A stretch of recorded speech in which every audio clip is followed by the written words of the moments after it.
So now our last, but not the least, speaker is Madame MAZOUZI, and HELMA International is a member of Paris Development Club. So you have the floor.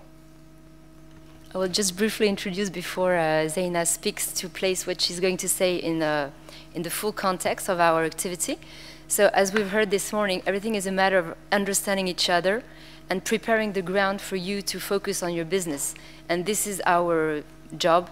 It's to help companies accelerate their business development in France or abroad. So here in France, we help welcome companies and their employees. And our role is to be very sympa with our customers. And on this wheel, you have the different colors. It's a matter of being a kind of translator between your local habits and what you will discover here in France. So we have dedicated teams with dedicated experts for all the legal aspects. As it was mentioned, it's very specific in France, so you need to understand where you are placing your employees and your business.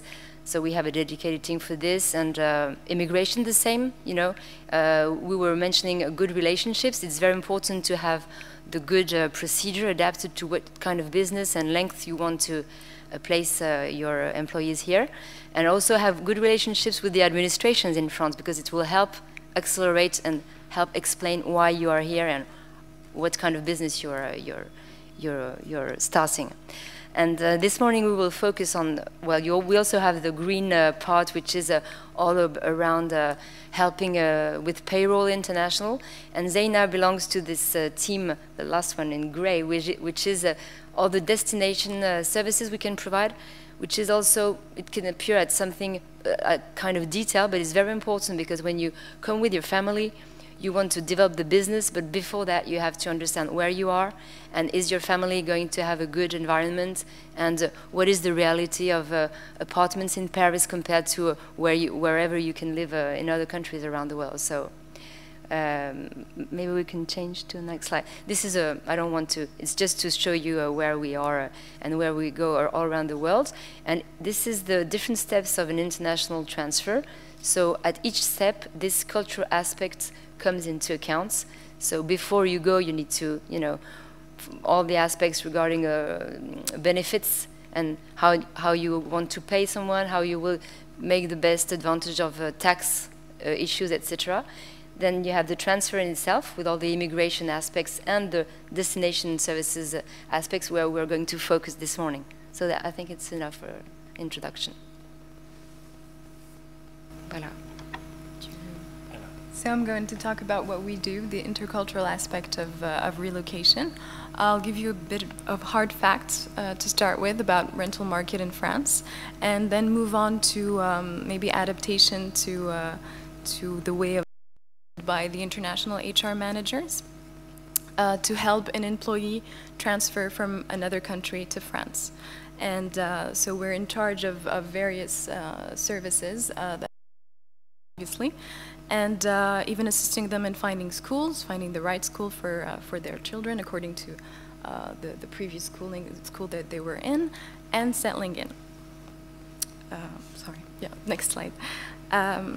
First of all, we are not in all cases, but in most of them, we're solicited to do the area orientation, which is a crucial step because we usually think of Paris as one big city, but it's actually a sum of small towns. You know, each arrondissement has a very different feel, even a personality, some people might say.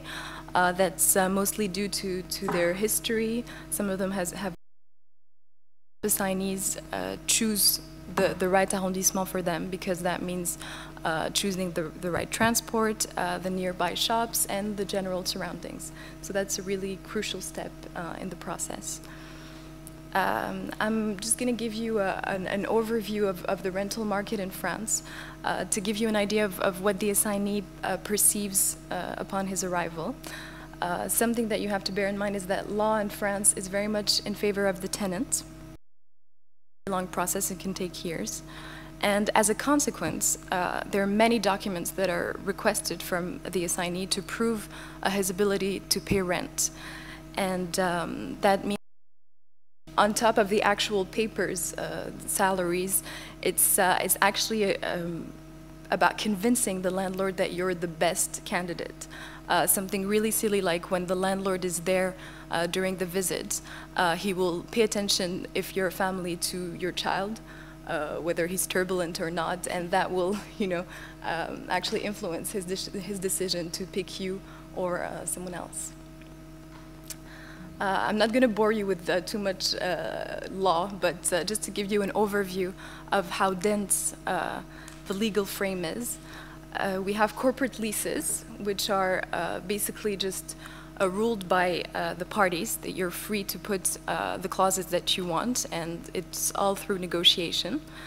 You have unfurnished leases who are very, very much regulated by law. Even if you don't put a clause, it will prevail should you go to court. Corporate leases, and more flexible than the unfurnished in terms of, namely, departure clauses.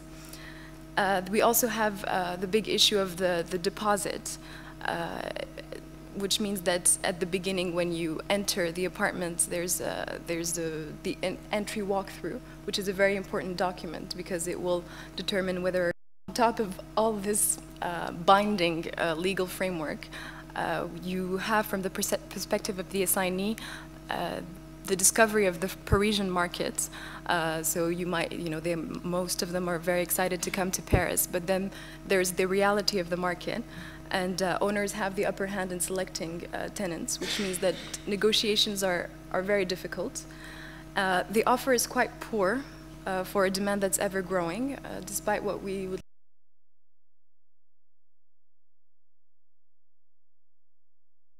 The headquarters, most of the jobs are here, which means that there's, a lot of demand.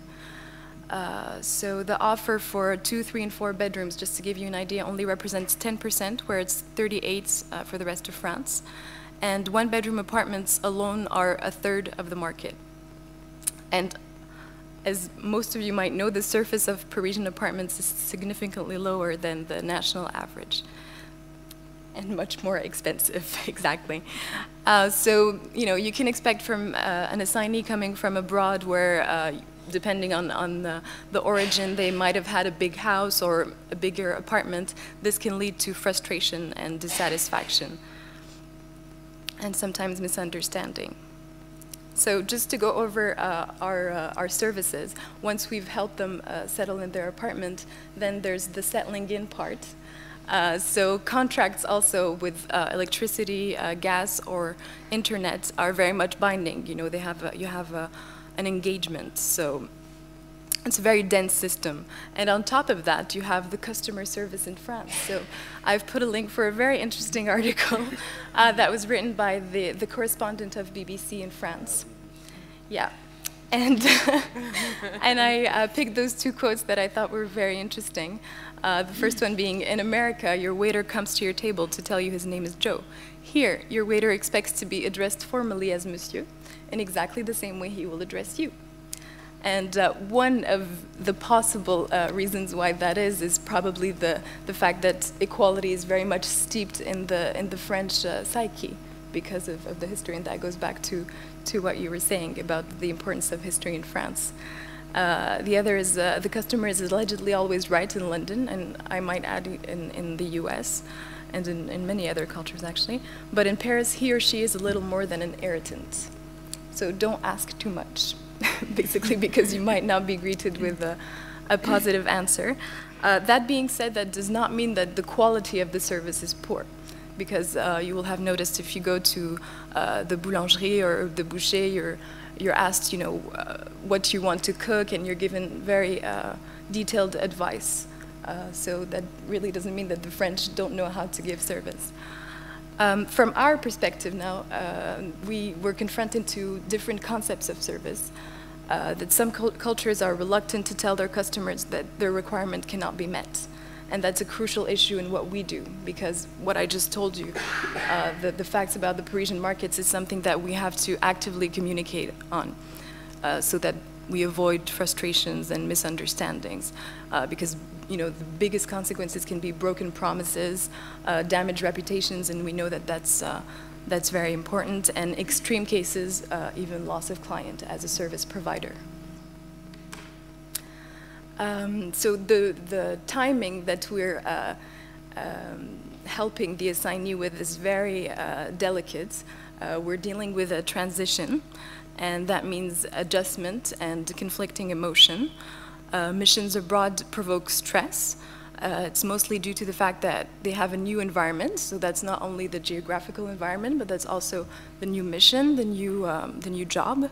And stress is obviously a common reaction when we realize that we might not be able to handle a specific situation.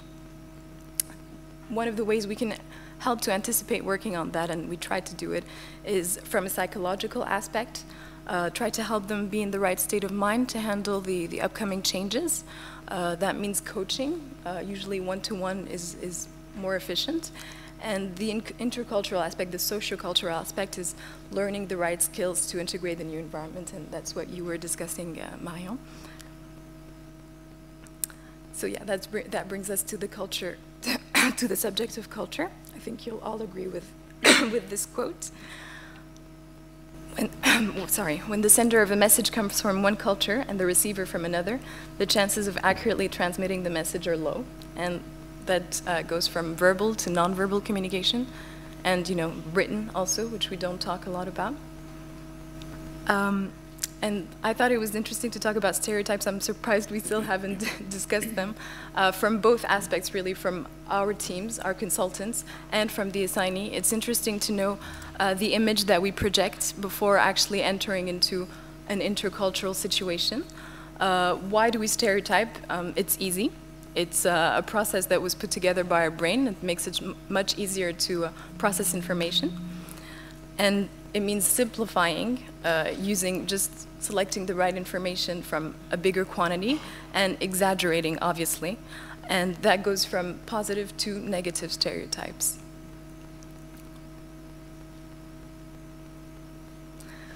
So we mostly talk about the difficulty for foreigners coming to France to adapt, but there's also a lot to be said about French people coming back from an assignment abroad, and that's reverse culture shock. They're confronted with feelings of boredom, insecurity, confusion and frustration, and that comes from the fact that their perspective on things in life has changed. It's very useful also for them to have a follow-up, some kind of coaching to help them communicate and take some time to think about these changes.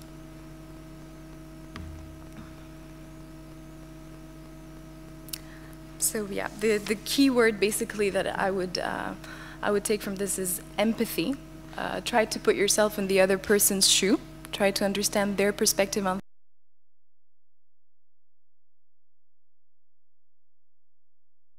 simple facts and to avoid misunderstandings. And emphasize on communication and exchanges, not be afraid to ask questions when things are not clear or not easy to understand. Thank you very much. Okay, bravo. Okay, thank you.